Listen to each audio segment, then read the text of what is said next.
দেখেন, বাইক চালানোর সময় সবচেয়ে একটা মজার একটা জিনিস আমি যখনই যাই তখন একটা জিনিস লক্ষ্য করি। অনেক বাইকার ভাইরা আছেন যে এত স্পিডে বাইক চালাচ্ছে, এত মানে খুব দ্রুত বাইক চালিয়ে যাচ্ছে। তো আসলে একটা জিনিস কি যে বাইক খুব দ্রুত চালালে কিংবা বাইক খুব ওভার স্পিডে চালালে কিন্তু ভালো বাইকার হওয়া যায় না। এটা সবসময় মাথায় রাখতে হবে।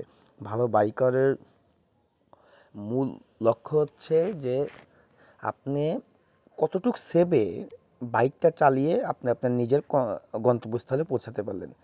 তো আমি সবাইকে আসলে অনুরোধ করব যে ভাই দেখেন, দ্রুত গতির কখনো বাইক চালানো ঠিক না। এটা একটা ২ চাকার যান। এটার পর অনেক সেফটি ডিপেন্ড করে। আমরা সাধারণত যখন বাইক চালাই কোনো সেফটি আসলে তেমন রাখি না। অনেক সময় আমি রাস্তাঘাটে দেখি একটা হেলমেট নাই, বাইকের কাগজপত্র নাই, কোনো কিছুই নাই। ওইভাবে খুব দ্রুত স্পিডে বাইক চালিয়ে যাচ্ছে। এটা খুবই অন্যায়। এটা আসলে আমি কখনোই সাপোর্ট করি না এই ধরনের কাজকে। তা আমি সবসময় আস্তে আস্তে বাইক চালাই। আমার যতটুকু গতি দরকার, যতটুকু আমি নিয়ন্ত্রণ করতে পারবো আমার বাইকটাকে, ততটুকুর ভিতরে আমি বাইকটা রাখার চেষ্টা করি। তা আমি সবাইকে অনুরোধ করব যে ভাই দেখেন, আপনার নিজের জীবনটা আগে দেখবেন, আপনার পরিবারের কথা ভাববেন, তারপরে আপনি সেফলি বাইক চালাবেন। কখনোই হৈ হুল্লোড় করে বাইক চালানোর ভিতর কোনো মজা নাই। সেফলি বাইক চালান, নিজের কর্মস্থলে যান, সেটাই বেটার হবে। তো আসলে কথা বাড়াবো না, কারণ কথা বাড়ালে অনেক কথা বলতে হয়।